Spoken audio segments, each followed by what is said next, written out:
সারা জীবন cricket খেলতে চেয়েছিলাম, cricketer হব।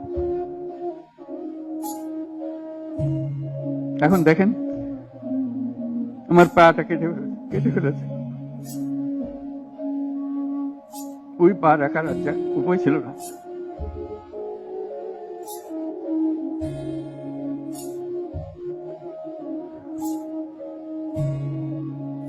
সে আমাকে জিজ্ঞেস করে, স্যার আমি ক্রিকেট খেলবো কি করে?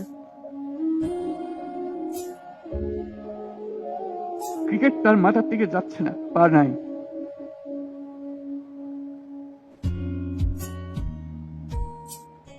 তোমাদের দেখছি আর ভাবছি কি একটা স্বপ্ন আমাদের সবার সামনে, তোমাদের সামনে, জাতির সামনে তোমরা নিয়ে এসছো।